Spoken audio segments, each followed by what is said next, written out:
welcome to Adventures in Lollygagging and Friends. We are playing Holler tonight for Savage Worlds. We're continuing our Blasted Beauty campaign. We're starting up a brand new act tonight. We're in Act 4 out of 10, so we're nearing that midway point. We've had 2 character deaths, sort of. Like, the second one's a sort of. The first one was definitely a death. And both of them are Dan's. So Dan's way out in front of everybody else. So the rest of you should start catching up. It'll be fun. But yeah, we had a pretty crazy end to the last act, as you all finally got to go face to face with one of the big boys, one of the sort of the bad folks of this setting, and you killed him. No, it was actually kind of close. That could have gone really bad, but you guys did manage to in the end take him down, so that was kind of cool. But yeah, we're gonna start up a little bit after that. We're gonna do a small little time jump. And we're going to go from there. But let's do some character introductions. We'll leave Dan's new character until we meet him in the nature of the story. And plus Dan's scrambling to put it together. So we got to give him some more time. So we're going to start with Chuck. Chuck, tell us about Double D, and maybe tell us what you took for your advance this time around. Double D. Punch things real good. But I didn't take any punch things. I thought about taking a punch thing, but then I didn't take a punch thing. Instead, I took spirit. So apparently having a forward spirit is not good. So I got a 6 as a spirit now. So now I can intimidate and persuade and do spirit things like the spirit bomb or whatever it is. Dragon Ball Z. Well, it's also for shaking too. For getting unshaken, you roll spirit. Oh yeah. Tests, you roll spirit. There's a lot of things in spirit. Shakity. Oh God, Mama Pretty. It's the greatest. Greatest. Okay. So you did your stat increase. Yeah. If everyone makes it through this act, I think we all get to season starting with Act 5. So that'd be fun. And the second half of the campaign, you'll all be seasoned. So that's pretty cool. Nice. Woo. Let's see. What we'll skip kind over of Dan. seasoning? See, that's a good one. I don't know. I don't know. Old Bay. Mrs. Old Bay. That's even better. I was like, Old Bay. Dash. I don't know. Montreal steak seasoning. I live off Old Bay. Yeah, Put that Old stuff Bay. around my eyelids. It's Real. delicious. Yeah. Yeah, we'll skip over Dan, but Dan is here. He's just still working, finalizing his character. Very fun class or archetype he's sort of rolling off with. Of course, the last time we had that in a Holler game, it didn't go too well, but we'll see. I don't expect next up, that. yeah, like we had our friend Long played your character archetype, and he didn't survive his first play of it. But that was our first like Savage Worlds game, and none of us really know how to make characters. Figuring stuff out. Yeah, no one really knew what we were doing. It's a really low bar to get over. Yeah. I might fail. You'll be fine. Third time's the charm, right? Third time's the charm. We can already see his name, which was pretty fun. How do you pronounce it again, Dan? How are we going to pronounce it? I mean, I think the dumb way is doggins, but it's probably supposed to be like dog on it. Yeah, doggin. I like it. I like how it's basically a contraction. It's like a dog knot. Mhm. Like that's basically what it is. Doggin. Yeah. Great. I like it. All right. Next up, Jeremy, tell us about Cletus and what advance he took. Hey man, I'm Cletus. I'm Double D's big little brother. Now me, I was already full of spirit, full of a lot of things if you talk to some folk around here. But I figure I would make myself more punchy. I'm already an Appalachian ninja, but now I'm a martial artist too. That's very true. That means you're gonna be able to rip nipples off more gouging fights. No problem whatsoever. That's right, Easy. man. Okay. Gouge too, gouge harder. Okay, just gotta do some more dramatic tasks and never do combat ever again. No, I'm just teasing. It was pretty fun last time. I had fun with that fight last time. It felt good. It felt like it was teetering. That was fun. Yeah. Okay, bottom row, Melissa, tell us about Luisa and what she took. Yes. So Luisa Palmer is our holy roller. She has lots of hindrances that have to do with health. She is in very poor health. That was kind of one of the pieces when we were kind of interacting with the witches that, maybe they might have something to cure what ails me because her health is failing quickly. So what seemed to make sense that, kind of in little bits here and there, you kind of see bits of her kind of going off by herself and prayer and whatnot. So I upped her faith to a D10. Oh, wow. Okay. And that is your casting stat, so that makes sense as your yeah. And you have what, 3 powers? You have I think you have healing, smite, and then relief. So Relief. those are 3. Yep. Okay. Yep. Yeah. Right on. Cool. And don't forget, at some point you can do like the new powers. You can take like new powers as your edge if you ever want to take on like new spells and whatnot, or if you ever want to get more power points, you can there's some of those edges as well. You could potentially look at next time you level up. Yeah, I do have PowerPoints as an edge. So that was one of the first things I took, I think, at character creation. For sure. Let you spam a little bit more and like, let you cast more before you have to really worry. And we don't really worry too much about resting too much in here, but it'll come into play every now and then. All right, next up, we have the character Joe and the player Bert. Bert, tell us about Joe. Howdy, I'm Joe. I fix stuff. Now, not only do I fix stuff, but I can kind of throw some stuff together kind of impromptu, like as Joe has taken MacGyver edge. As definitely apropos, I think. Just doubling down on it. He is the pint-sized Mr. T. That's what's going on here. He's getting there. B.A. Baracus in training. I think that's great. Sure. You have a strange intimidating quality to you, I think. The quiet intimidator. And a question for you. So we're gonna jump ahead a couple days probably between where we ended last and where we're gonna start tonight. But there was a broken motorcycle that would you have tried to take that with you? Oh, heck yes. Yeah, that's what I figured. So we'll say that somehow, like, either you threw that in the trunk of the car, or it's gonna take probably some replacement parts or something like that. But yeah, you'll take it with you and probably find a place to hide it. At the you have access to that serpent church that you might be able to drop it off at. Okay, just want to make sure. All right. Yeah, definitely not leaving that behind. I didn't think you would, but I wanted to make sure. Okay. And then finally, we have player Joe, character Amian. Joe, tell us about Amian. Yes. I'm playing Amian, the curious kid who's just getting as many skills and bennies as he possibly can. For this last advance, I buffed up my thievery and stealth. So hopefully I can do more sneaking around, playing to my curiosity a little bit better without getting caught. You're learning from the best, the Appalachian Ninja, Cletus. Yeah. So that's perfect. Yeah. Okay. And you missed a hell of a session last time, Joe. So last time around, Act 3, you all were dealing with some issues in the town of Gilmer.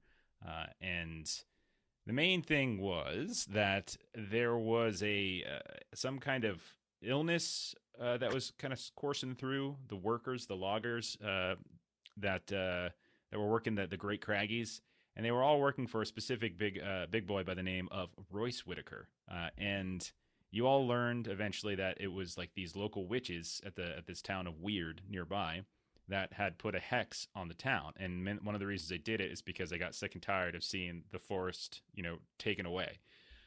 But also what happened was that there was some special boogeyman tree that got cut down, and you all worked out a deal with the witches to give them access to a new boogeyman tree so they can up their powers, and you were going to rescue one of their witches from their coven from Royce Whitaker, who somehow had taken her, and it was kind of unclear exactly what was going on there. So first session or two of the act, you all took care of the boogeyman tree. You fought this big old piney king. You fought all these little tiny pineys, etc. And in the last session, what we did is you went and tried to find where Royce Whitaker's vacation cabin was near the town of Gilmer, and you did find him.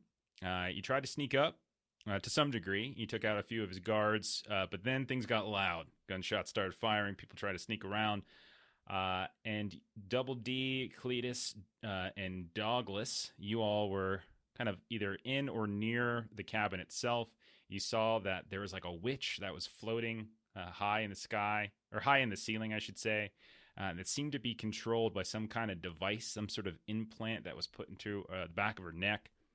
And so Double D and Cletus were both getting like caught up in all these witches' spells that she was casting, not because she wanted to, because she was being kind of controlled. But you eventually smashed it and helped her out. Meanwhile, Douglas tried to sneak up to the side of the window, and like as he poked his head over, he got a shotgun blast to the face, and a few more of those as the big boy Royce Whitaker effectively killed. From a "you're not going to play this character anymore" kind of perspective, as like he shot you so many times that your stats just kept getting looser and lower and lower. Luisa kept keeping you alive through the power of her faith, but you're so debilitated at this point that your vigor is very low. You're kind of slow and sickly. Your agility's going Let down. me die already. So we can either say, and this is up to you all. I'll go either way with this. Either he dies shortly thereafter in the span of the next day or two as you're trying to recoup, or you find a nice cabin to retire him to, and he's never necessarily seen again. Because that's what happened with your Dogmore character in Vaesen, is that we retired him to like be a kennel master or something like that. I remember. Yeah, I don't think he was quite so horribly beat up, but it was pretty darn close. Yeah. No, I know he was not nearly. He took a shot. You took a couple shotgun Like, shots right to the face. For so yeah. I think you died like 2 or 3 times. Yeah. So, but ultimately, Cletus, Double D, and I think Joe, the 3 of you chased down Royce before he kind of got away on his motorcycle, and took him down, killed him, and his bike was crashed. This figure was dead. And you kind of looted him for some of the goodies that he might have had. Are you going to keep all the equipment and stuff that he had? Did I go through what he had? I can't remember if I actually told you. I don't think we actually went through it. So you've got a shotgun, the Peasant Pumper, which is just a wonderful name. So there's that. Named. There is a studded club called the Attitude Adjuster. There's a hideout pistol. And then he's got some animal hides that you can use as armor. And that's basically what he's got. So if anybody wants that, let me know and I can drag it onto your character sheet. I mean, that stuff sounds really cool, but I to do the punch. Okay. Somebody should definitely take that shotgun, though. I've already got a pistol myself. Mm-hmm. Yeah, I think you might be the only one who knows how to use a gun. Well, Fine, I'll take it and I'll put it on the gun rack on the back of this. I was going to say, do we want to give the crazy moonshiner a shotgun? We don't know. Of course. Well, Yes. you could take one of those. There's still a pistol and a studded club. I can put take some both of them guns furs if you onto Joe's character sheet just to keep track of, and then we can, if you want to move it distribute around. them. Yeah, that's fine. Okay. All right, Double Then D, there's you want the to club. Rochambeau for them first? Yeah. Okay. I'll go. All right. 1, 2. Oh, I love that I went first and I still won. you went real fast and I went real slow. Double D, you did it right like that. All And you right. still, and I was like looking at my hands. I go to look at them hands. They can right, touch please. everything except for themselves. Oh God. I they can't. dropped it. I dropped it on your character sheet, and then Well, give me Trick the him. attitude adjuster. Oh man, Okay. you know what? Here you go, Double D. Nah, I'm going to take the club. all right. You're a So good the sport, attitude man. adjuster, the studded club, it strength plus D8 damage and plus 2 damage when wielded with 2 hands. Ooh. It's pretty I good. could use that. I mean, I got good strength. I got Mhm. good fighting. Okay, so Go back let's- so if you take that, and then I know Joe, we already said we're gonna try to take the busted the motorcycle with you guys as you leave and try to fix that up later. That works just fine. What else? I think that's about it. Yeah, that's it for his gear. There's really nothing else. He smashed the control thing, and we'll say we let the witch kind of go back, and you met your task with the witches, and then you kind of get out of town as you just killed a big boy, and news will probably travel at some point about that, about the big boy being dead. Yeah, go ahead, Amy. Do we know how he captured her? Like, I know there was a device he said, but like, I feel like just getting a witch to get a device on them would have been an ordeal. Mm-hmm. So if you speak with the woman Imogen, who is that's the name of the witch who you all rescued, she will tell you, and we'll do all in this sort of like montage. We don't have to play it fully out, but she'll tell you that it was actually these what are called Umberkirk technomancers who took care of it. These people who deal with kind of weird science in some ways, that normal folk, like everybody else in the Holler, like weird science is not an available skill to players. And so all of these devices that use weird science, it's something that comes down from the city. It comes down from the big boys and such. And so these Umberkirk technomancers devised this some sort of device to implant it in the back of her head, and that somehow controlled her in some way. In terms of like how they caught her, a witch and if they're off on their own, I mean they're just a person. If you get the jump on them, you can throw a hood over top of them or something like that. So they're just as fragile as anybody else. And so she'll say that she was kind of off and doing some collecting of reagents and things in the woods when she got jumped by some company guards, and then the Umberkirk technomancers took care of it for her. Okay. Yeah. So that's the details. It's a good question to ask. Yeah. So what we'll say is that maybe a couple days pass, and in those days you kind of take care of whatever business you have around Gilmer. You figure out a way to get the motorcycle back with you. You drive back down to Ashdown in the Hogback Hills, which is kind of the local, the centralized location, right? You got to hand that car back over, as this has been a rental. Yep. And you've only and you still, and don't forget that he's still in your travels. If you have an opportunity to rescue the guy's friend, the moonshiner, you're still required to do that. But you return it, and you didn't crash at any point. You almost did, but you didn't. Had you gotten into the crash with the guys at the beginning of Act 3, this could have gone differently, but it didn't. Mm-hmm.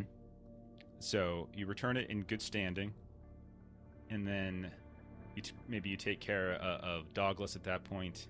Either are we saying, Dan, it's up to you. Are we saying Douglas perishes over the next couple of days? I mean, I'd say he dies. Okay. So we'll say put an old dog down.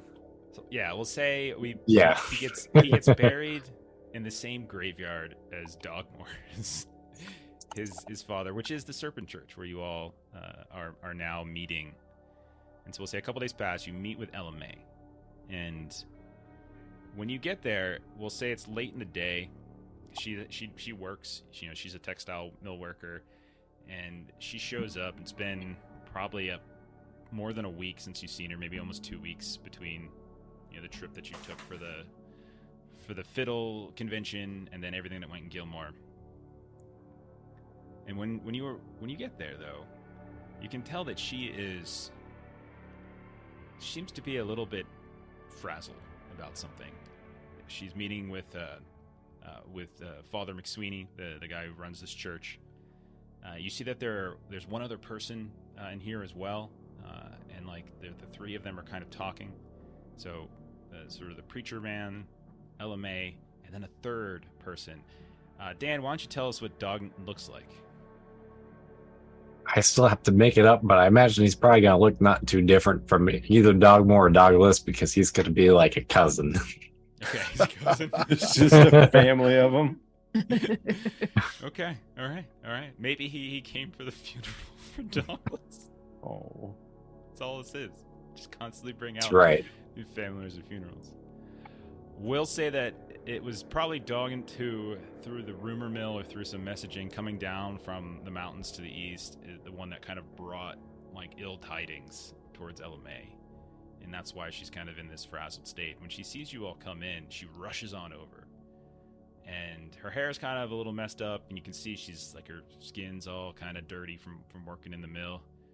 And you can tell she asks y'all, so how'd y'all fare? I heard some strange rumors afoot. Make it quick though, because we got business to attend to. So, how'd y'all fare up in the Craggies? What up, nigger? I punched a tree in his nethers.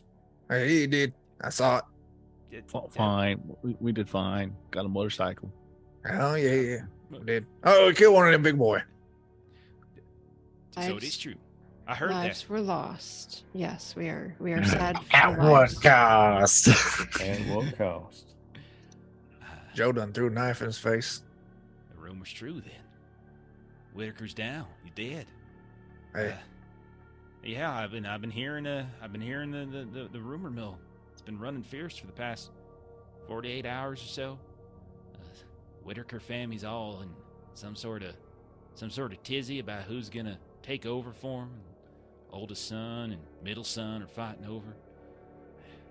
I can't believe y'all took one of them out. Yeah, as ahead of schedule, but hey, hell wasn't too yeah. bad. Not need. Just keep bap down and go. Pat down and go. Okay. Nice. I mean, he wasn't the most connected of the big boys, but I mean, he's still a damn big boy, and he took him down. And He he was had Wasn't that 30. big. taken a witch hostage, actually. So it was Bitches. She looks around, and's like, wait a second, where's Douglas at? as I said, lives were lost, and Douglas was one of them. That poor Doing that, family. getting in the sky. That poor family. Well, I got one of his cousins back here who just brought word from up in the Sootstone of a mighty terrible situation. That, boy, I sure do think them people up there could use your help right now. Because damn sure ain't none of the Galloways gonna do it. And if they ain't gonna do anything, maybe you all can. If not just for the good of helping folks out, then you can show them that you're, willing to help out with the big boys or not. Then, I mean, that's hearts and minds right there, right? That's hearts and minds. Yeah, man, I like to look good. Okay. Hey, Doggin, come on over here. So she does some introductions, kind of introduces Yep, yep. everybody. I assume that there's maybe some talk about poor Douglas and how he's passed as well. Luisa definitely would be kind of the very solemn. Mm-hmm. He was so helpful and such a kind soul to have around, and we will miss him in our group, and just he and his father were just the best of us. They truly were. Maybe not, because they're both dead. They gave Why? their life for the cause. They Oh, gave their life for the my. cause. My I mind. mean, they were just tenacious, man. Hey, They went in there, they gave everything. That's what it's all about. But you know what? You dogging, not you, because third time's a charm. That's right. Though I should tell you that I actually been working with the dog family for many years. There was actually a whole crew of them before I recruited the rest of y'all, and they got wiped out. So it's more like the 9th time's the charm by now, I think. That's Something like that. 3 3s, though. I mean, you your can do math. Oh The my God. third time. I've been working on it for a while over here, drawing circles on the ground. Normally I would love to just sit here and just make jokes, talk all day, but we got a pressing situation. Hmm. It's the Sootstones. We got ourselves a mine collapse, and there's miners trapped. That's just the way of it. And a large group of them, a couple dozen maybe. No one really knows exactly. It's Galloway number 3, coal mine. It's over by Marrow, if y'all know where that is, up in the Soots. And if that ain't bad enough, the damn Galloways, they ain't gonna mount a rescue. Just not cost efficient, not worth the time. And they have the resources and the equipment, I'm sure, but they just don't want to do it. Luisa's just sort of doing that clucking, just Yeah. So it's pretty simple, friends. Just get on up there and lend a hand. Best Alright. you can. Get them folks out of there if you can. Make it like a tree. I'm just going to walk out. Because he leaves like on a tree. Oh, that's It's great. better when you go, explain the joke. You can go kick him in the nether regions too. Because he's I mean, probably. You said, okay. There are lies at stake. I should probably stop joking now. I'll go Yeah. ahead and I'll find the Father McSweeney said we can hide your little gadget there, Joe. We can hide that around here. He's got a hidden little cellar underneath the floorboards. We can kind of wheel it on down there and make sure no one goes looking for it. I'm pretty sure that I've already heard there's Kramer Holt agents out in full force looking for whoever the hell killed him. They probably gonna be looking for any signs of some of his possessions, and that there bike is pretty well known.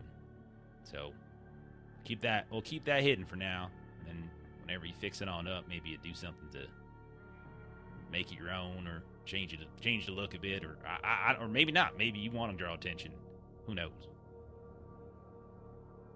Anyhow, I got a gang I got to ride with later. I got to make it useful. Got to make it look good. I heard your name. Maybe give it a flame job. Okay, I know an artist or two in town who might lend aid on that. Don't know much about detailing, but they can paint if you can find the paint. That is. All right. So head on up there as fast as you can. Leave now if you can. We will definitely.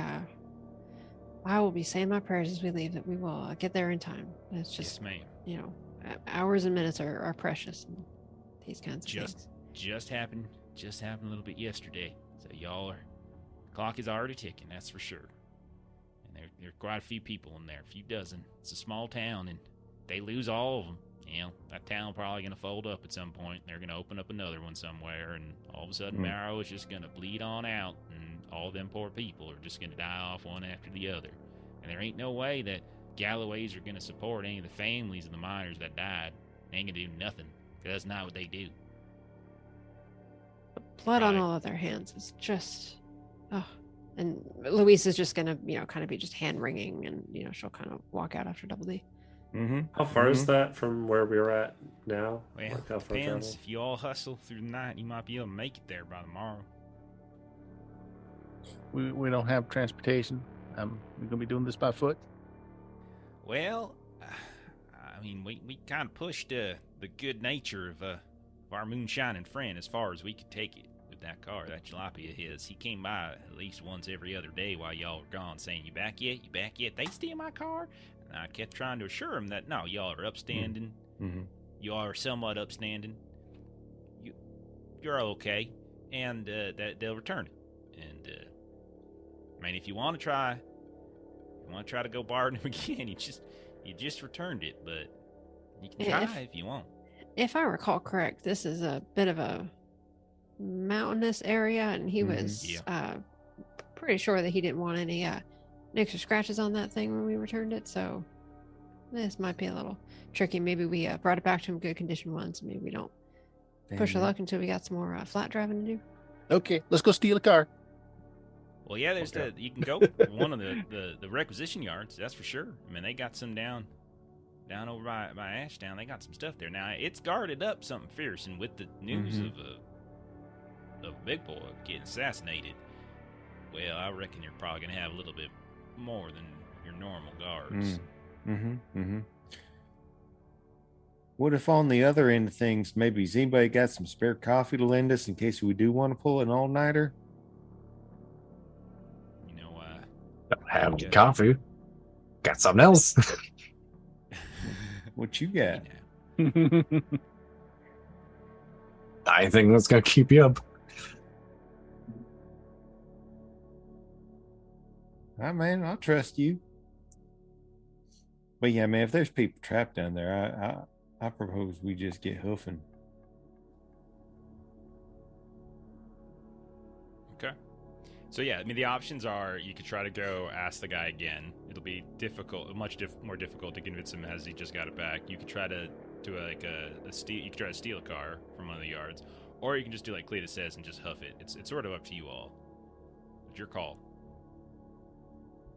How far is? Are there like horses or anything ever? Or are those pretty? You did rare? have some horses, but I assumed you wanted to keep the jalopy rather than do anything with the horses, because there were horses at the end of remember you guys had a few that were around, but you guys really couldn't keep everything. You couldn't stuff all the horses into the trunk too. There's just not enough room once you put the motorcycle in there. You gotta take them apart first.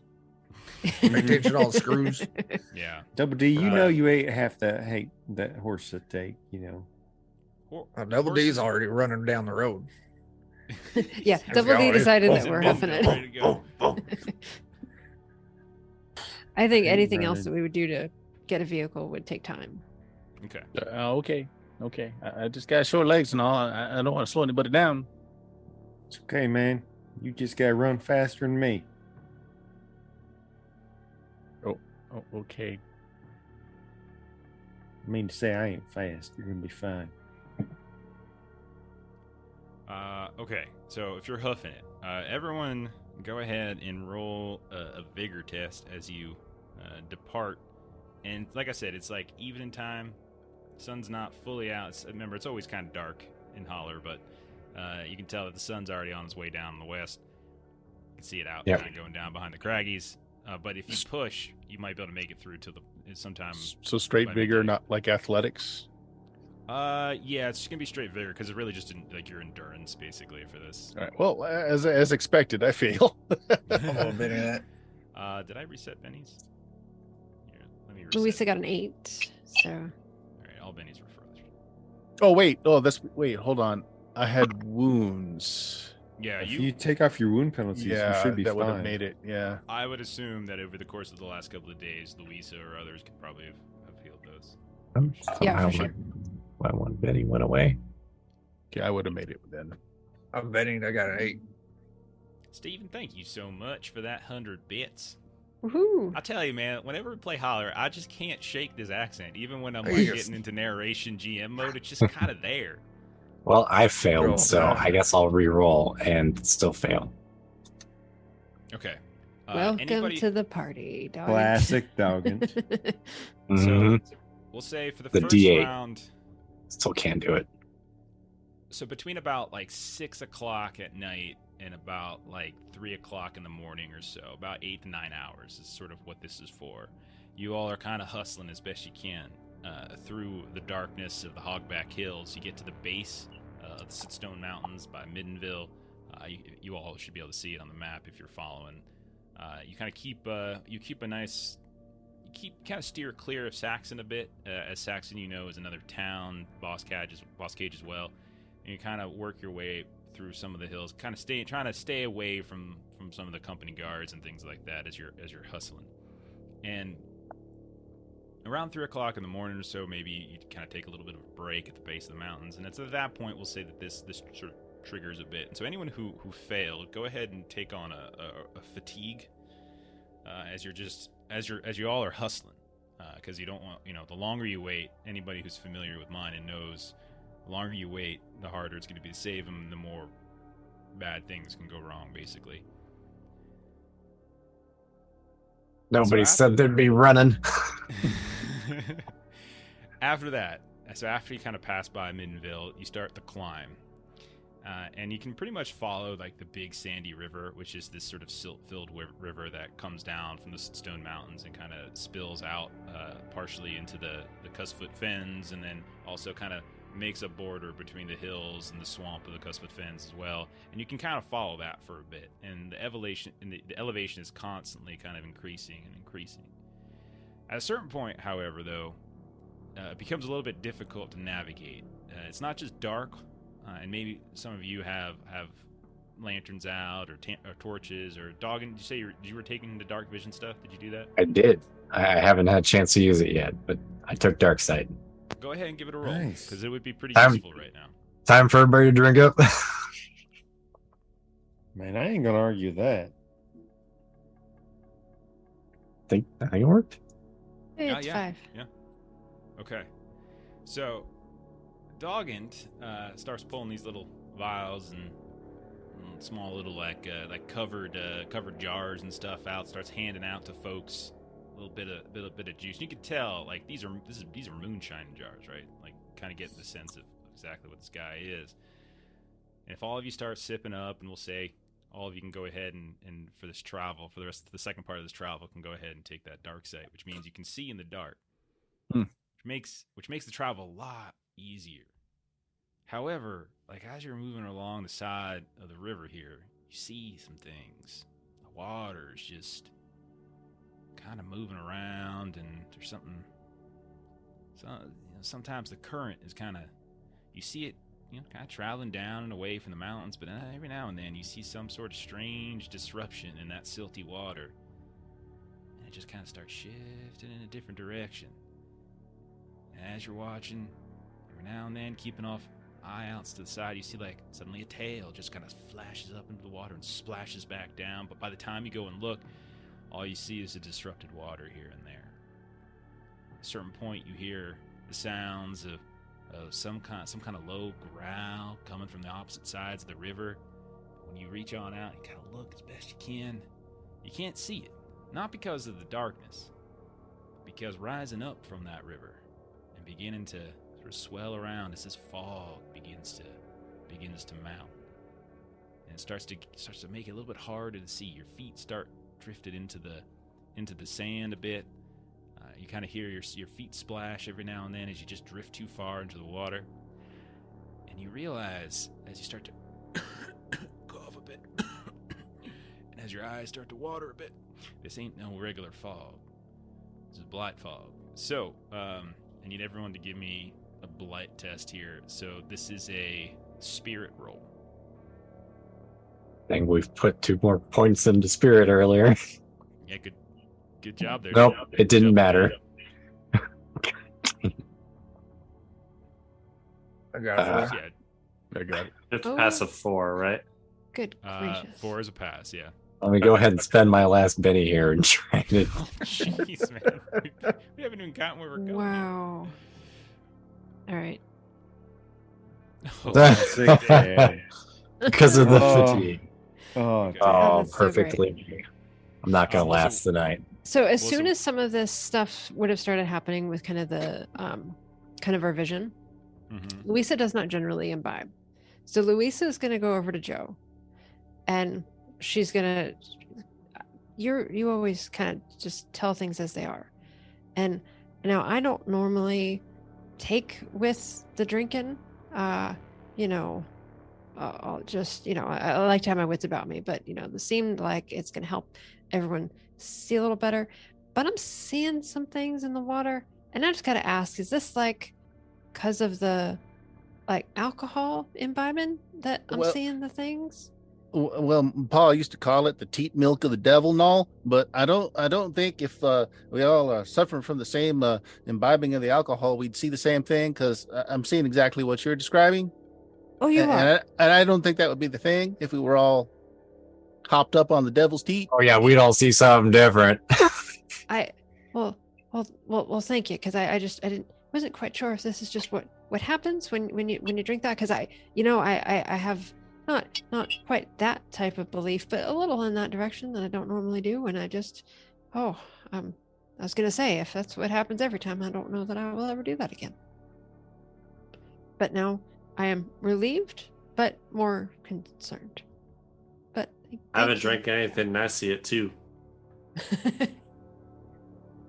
So, the fails were Doggins and Luisa, is that right? I passed on my. Okay. I spent a Benny to reroll, and I passed the second time around. So, as Doggins finished passing this thing, you start walking. All of a sudden, you all hear in the shadows. You just suddenly hear, and you hear a big splash. You go rushing over, and you see that there's Doggin he's fallen into the river, and he's just shaking and shaking and shaking, and you see the current is just sort of taking him back down the mountain. I swear that clan's got the worst luck ever. man. I He take seems back to my have- third time's a charm. Yeah, for sure. You see, he seems to have a case of the demon shakes, and he is stunned and doesn't seem to be under control of his character. What do y'all want to do? Oh, hell, I'm gonna swim in after him. Okay. I won't There's go something too. in that there water. Splash. I know. Mhm. That's all right. Go in and back up. Cletus, I'm you gonna stay look on around for like a branch or something to help pull them out Okay. once they're coming Amian, back. roll a notice test. Double D and Cletus, you're going in the water. Is that what I heard? Yeah. Mm-hmm. Okay. Yeah. Joe and Luisa, anything you two doing? Just kind of looking out. Okay. So you're just kind of okay. So Yep. Joe, you can roll notice as well.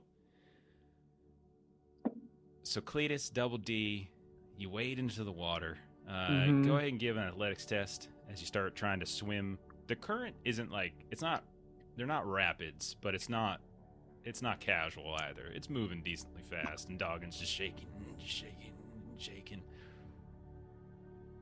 It's a different 4. kind of shakety shake. It is It is definitely a the different man. kind of shake to shake. Okay. 4 for Double D. Cletus, how'd you do? 4. Okay. You watch Amian, Joe, and Luisa. What were your notice tests? Luisa got a 10. I 10? found 9. Okay. Amian, you're able to find a decent sized branch. It's pretty heavy. Joe, you're tracking this kind of weird kind of current movement in the river that's moving kind of opposite direction. It seems to be sort of first closing in on Doggin, but then suddenly seems to kind of curve back around the direction of of Double D. Double D has got your scent. I ain't showering enough for that. I'm gonna get my fists ready. Ka-chow, ka-chow. So Double D, you get your fist ready, and then suddenly you see right in front of you something rise up out of the water. This long, slender, It's man- Nussy. this big old mouth that suddenly opened with these kind of glowing blue eyes, and it keeps rising, and you realize you are staring at, well, that might be the biggest damn snake you ever seen in your life. Snake! And I just run! Run! Ah! Oh, Roll a no. fear test. Roll a fear test. Yes. Oh my God. Your It's a phobia. spear, right? Spirit. Oh. It would be spirit, yeah. Oh man, Uh, I've got a fear to this. Oh my God. It's so good. I subtract 1. Yeah. Yeah.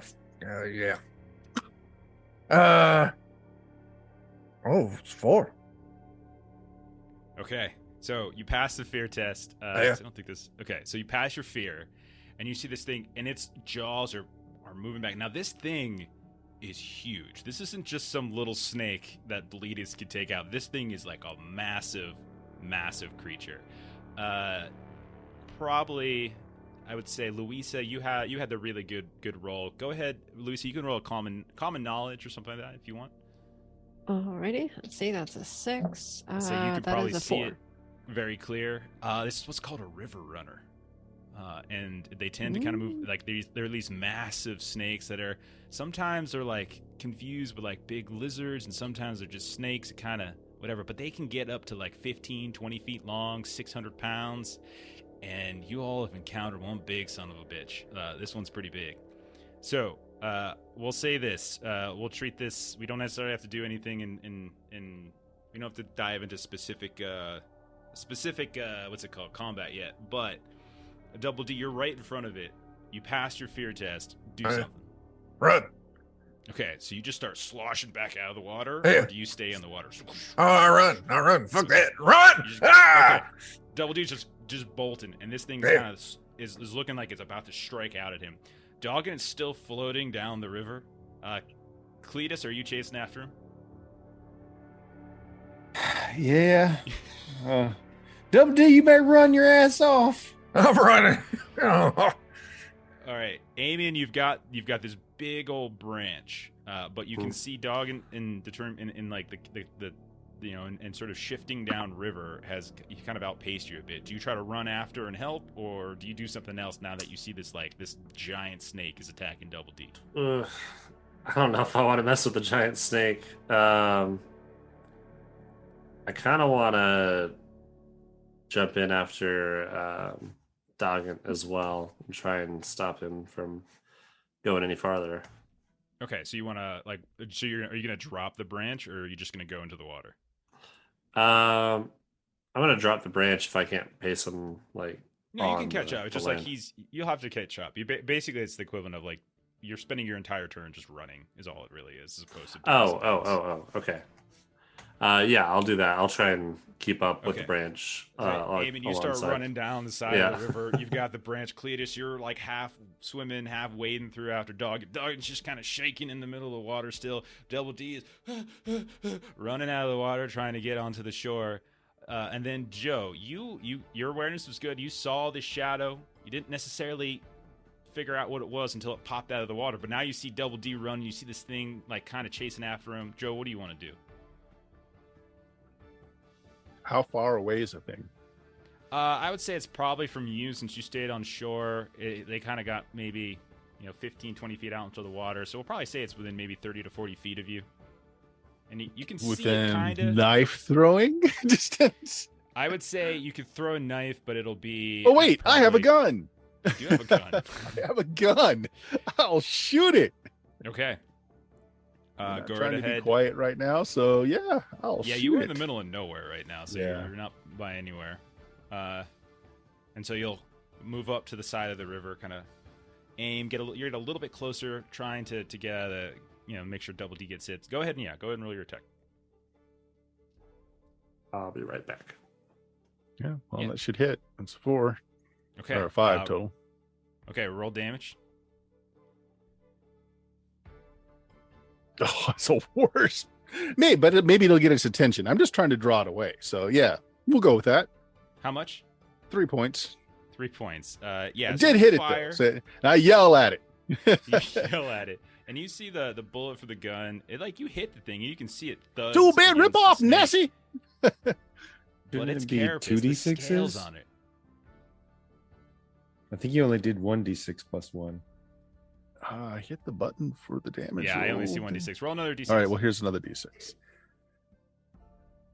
There. Okay. Even with that, though, even with the extra 7 4 points, yeah. damage there, you managed to kind of you hit it. You can hear the thud. You can see a tiny bit of the scales break off from it, but it doesn't seem like any blood is in the water. You didn't actually hurt it.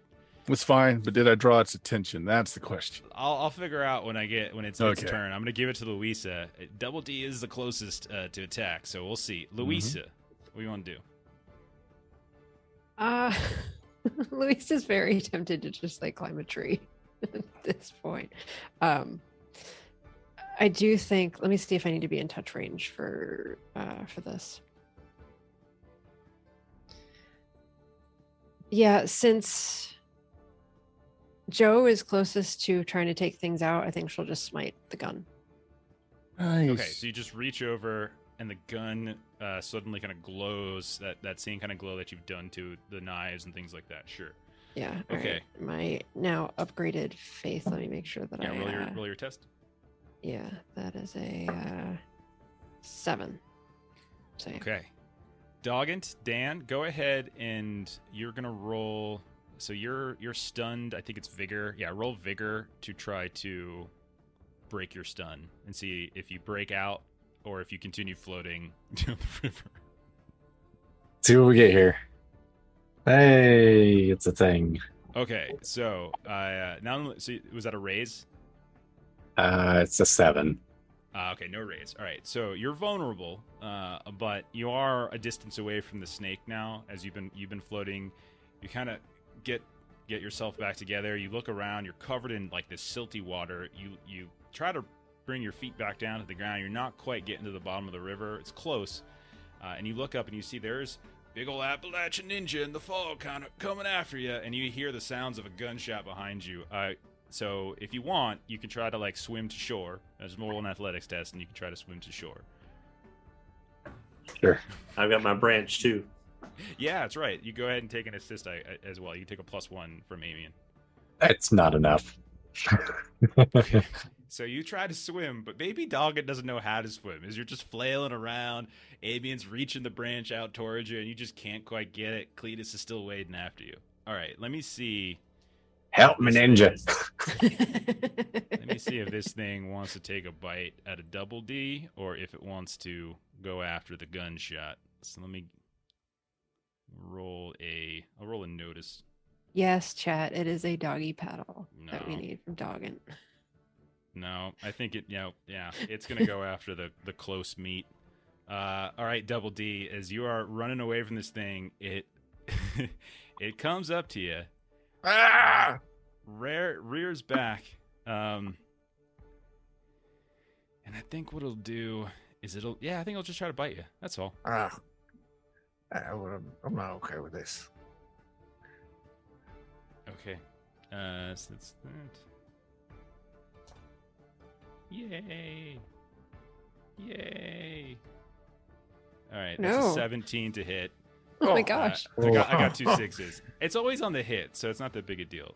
So then it's strength plus. You get a raise out of it at least. Yeah, I get a raise. That's another one. Oh, Chuck. Oh, Chuck. Oh no. 12. This is why 17, Double D doesn't like 22 points of damage. As you Oh my start, goodness. and this massive like anaconda head just chomps right down, right on like the flabs of the back of your, and it just grabs you and just 22 points. I don't even know. I mean, oh goddamn. Well, what's your toughness? 8. Okay, so that's, go ahead and roll vigor as you try to all right. soak. All right, it's a snake, so I get a -1. Where's Bleedus? Oh no. 5. Bunnies? Okay, 5. So that'll get rid of 1. So that'll basically bring it essentially down to like 18. So you said your toughness is 8? Yeah. All right, so then that's shaken at 8, first wound at 12, second wound at 16. So you should have 2 wounds. All right, And you're shaking shaking. 2 wounds. Yeah. So I got a snake in there, baby. Ah! and you see it like it groans down. It tries to like slash around in it. You can see the water kind of splashing like crazy. All right. So we'll go around then another round. You all can kind of do so we'll go kind of in the same generic order we went last time. So Double D, you're the closest one to it. What do you want to do? Mute. There we go. Unmute. There we got it. Run. All right, Run just more. want to keep running. All right, yeah, I have- just keep running. Fuck this thing. running. Gotta go. Okay, that's fine. Make an athletics test to see if you can kind of like swim away and avoid kind of getting caught up in its coils and the water and all that kind of stuff. And if you pass, you're on shore. All right. Penalties for wound is -1 for each wound, Yep. Mm-hmm. and then Yeah, so you're at -2 shaken. for that. It should Well, you count gotta for roll- it. You should roll spirit to see if you unshake normally. Okay. Good thing It'll you took count more for it all. Random encounters, man. They just. Who would have thought? All right. Well, I'm helping well, to make it worse. So Yeah. So with So it which being direction- all scary, I got a 3. Okay. No, we did get a Benny. I'll If you take wanted it. to We'll take make the it a plus 4. 1. Yeah. I'm unshook. Okay, you're unshook. Okay, so then roll your athletics test to see if you just kind of get away and out of the water, or you're still kind of like slugging around in the water with this thing. Which direction is it chasing him? Is it towards I gotta It's get away. chasing, so farther down the water- river? So the water is going south. So the river's going south. That's where Doggins is gone. That's where you and Cletus have gone. And and you guys are on the western side of the river. And so Double D's running to the western side to where Luisa and Joe are. Okay. So, Benny. okay. All right. Oh. All right. Getting away. Okay. Yeah, it's my math. Fuck, I don't know. It's over 4. Okay, over 4. As long as it's over 4, it's all you need. You're good.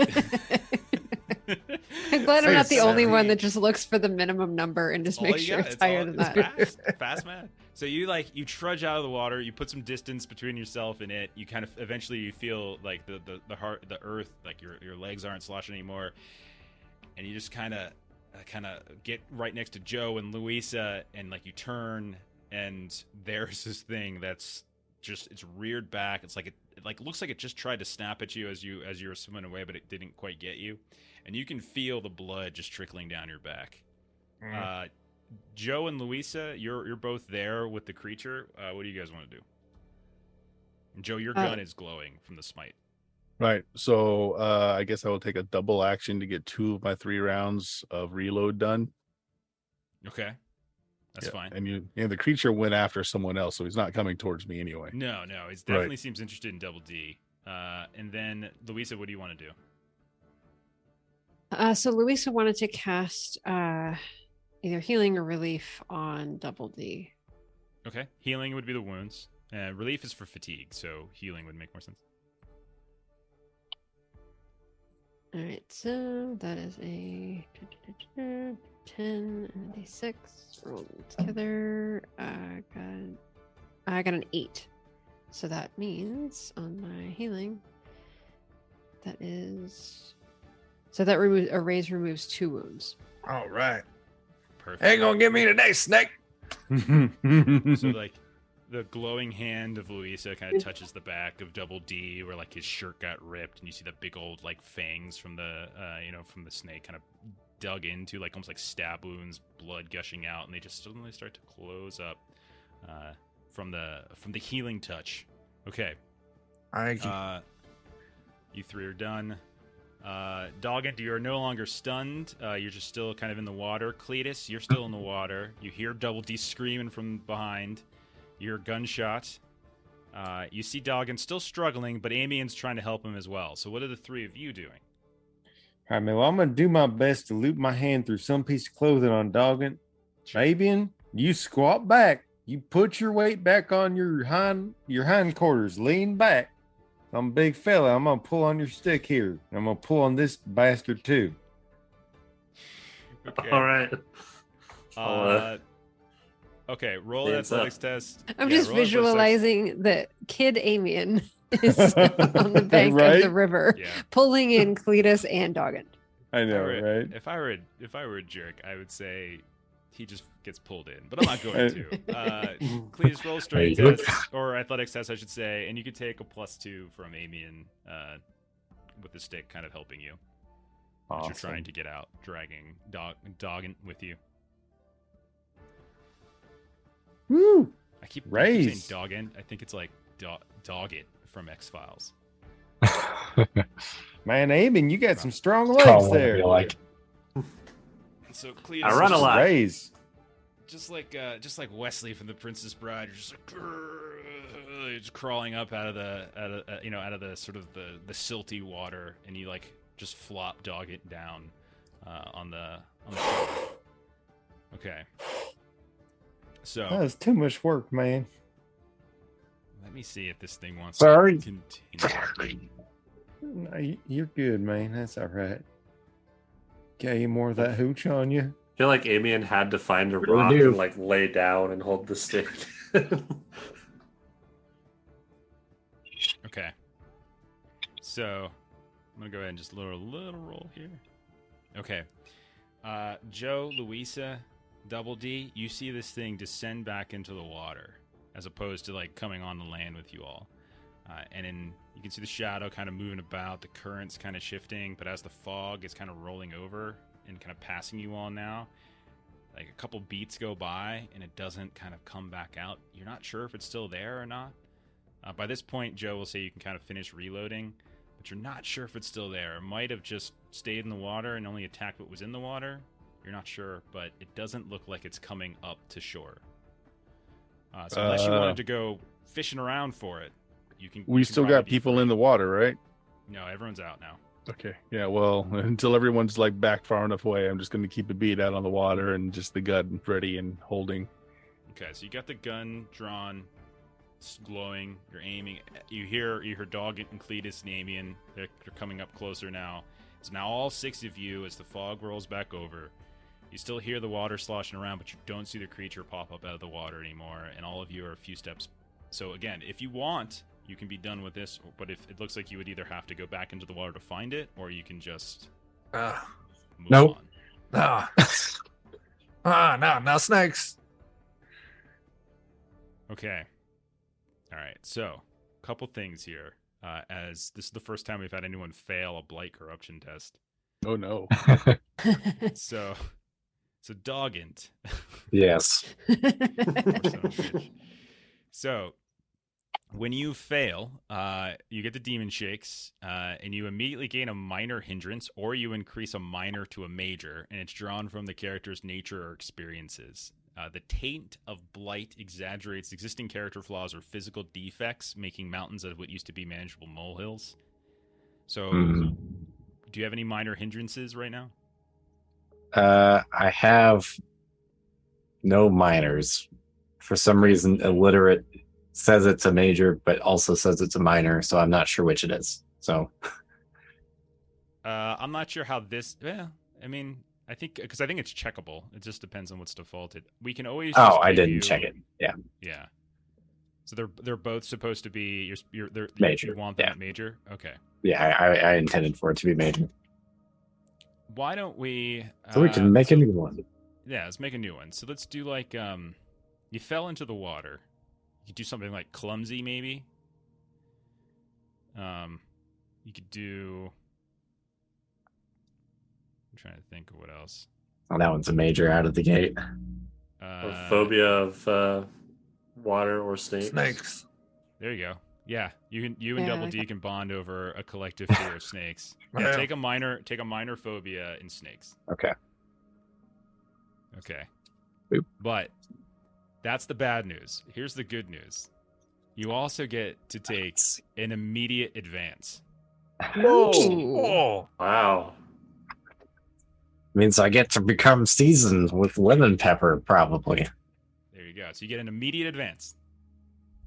And Alright. that can only happen. There's a limited number of times that can actually happen before you're just dead. So you're I imagine take I'll off. find the limit then. Wow, But- brand new character. Advance 1 hour in. So as you dry off, you guys gotta get a little further away from the river. Everyone kind of check in on Double D. His bites are fully healed. Everything's looking okay. Dog Hint, you're feeling a little strange. You know, you're having weird visions of snakes, but at the same time, like a certain amount of clarity has come from that sudden influx of fear. The fog rolls over, and you all it's just darkness now as you continue to climb towards Marrow. All right, so everyone go ahead. So for the next couple of hours, make another vigor as you're continuing to hike up the mountains, and you're starting to get that sort of. There we go. You could tell the air quality on the Sootstones is even worse than most other places. God. Oh, jeez. What is with Cletus. these rolls? Luisa passed with a 4. So there's Okay, that. that's all you need. Please pass with a 20. Man, I'm looking out for another snake, man. I got a 3. I ain't I'm slowing still down shit. for nothing. Okay. Yeah, Double D, you're having like you keep hearing things in the brush or something. And you like look over. Oh, it's really- snake. Okay. And like you're just a little on edge, and so take Hey. a point of fatigue as like Hey. you're just too into it. Okay, Doggin, how'd you do? I passed with a 10 somehow. All right, Cletus, you had your 50 or whatever. You're good. Luisa, you got I your think 4. I think me and Doggin dipped into a second sip. That's right. Joe, how did you do? Did you I pass? I got a 5. All right, you're good. Amian. Yep, 5 as well. Okay. So as this is a little bit before dawn, and you're getting closer, but all of a sudden, as it's still dark out. Maybe you kind of re-up the sort of the dark vision thing, so you're still able to kind of see in that sort of weird kind of grayish shadow, almost like almost color blindish, but you see everything. Like you see rocks, you can see any sort of dangers up ahead. But then all of you, after a moment, like independent of one another, you kind of just start feeling like this sense of unease start to overtake you. You kind of feel like some of you who have hair on the back of your neck start to feel it kind of rise a bit. Because the place around here, these Sootstones are a little dark, a little spooky, in fact. Like this is not necessarily the safest of places that you're traveling through, and all the mountains themselves are dark. A lot of folks have died up here. A lot of mining accidents. This ain't the first time this has happened. And all of you start to feel like these strange eyes upon you. You can just feel them. Maybe it's a demon kind of tickling at the nape of your neck. Maybe it's old Scratch kind of eyeing you down from a perch up on the mountain somewhere. Maybe it's some of these Kramer Holt agents that's been following you from Ashdown, looking for the murders of Royce Whitaker. Luisa just kind of has her head bowed, and you can just hear her kind of mumbling as she's just sort of like repeating some prayers, like just over and over again as we're huffing it. And then we'll say, Joe, you're the first one who hears it. The sounds of flapping of wings overhead somewhere. You kind of look up and you just don't see the source of it, but they're not like bird wings. They're like big old wings, like. Do we have trees around us? There are some very scraggly looking trees. They're pretty embarrassing that are around. Yeah. That's fine. Joe's a small guy. And Joe's just gonna step underneath the tree and say, "There's something up there. One of them terra thunder lizards." I'm gonna need another goddamn snake. Old Ticker can take I want it. to look with a notice. Go ahead, Avian. You can go ahead and roll notice.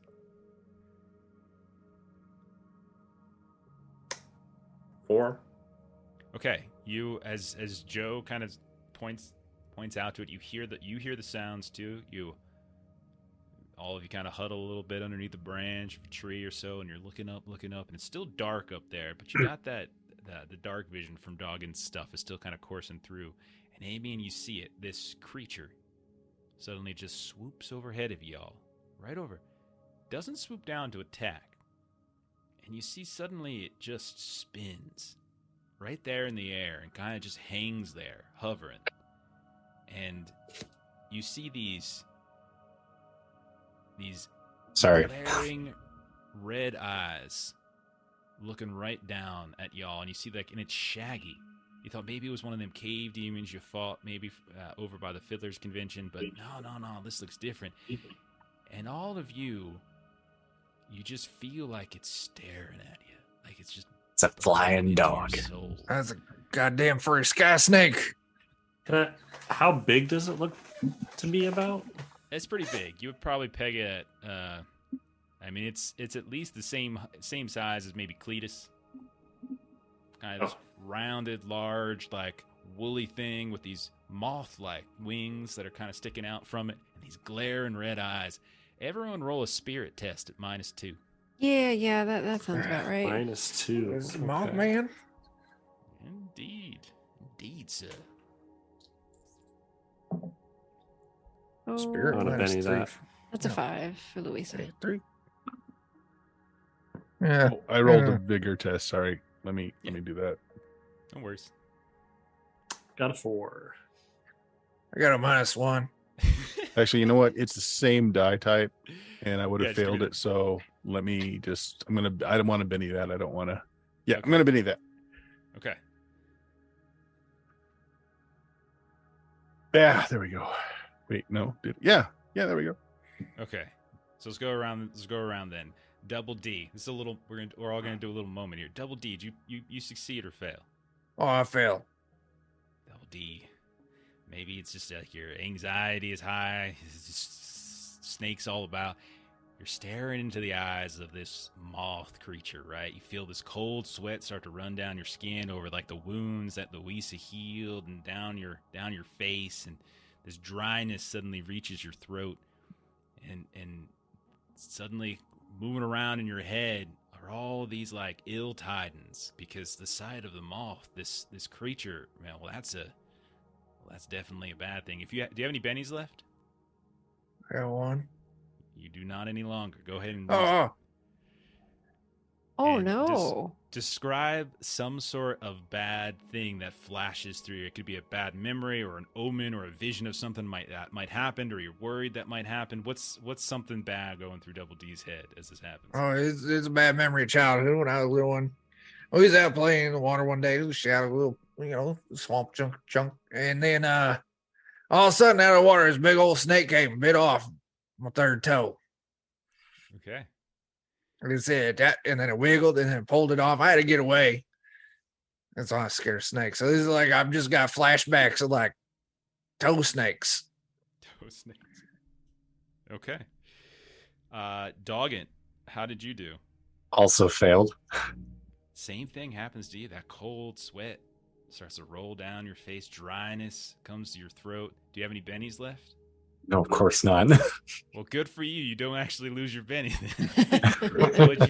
but you do in fact have an awful like vision or feeling kind of go through your head. It could be a memory, it could be an omen, or like a vision of the future that might happen. What is it that's like going through Doggin's head? I'll see you later on, Douglas. Hope you don't have too much of a bad time with those crazy folks. Oh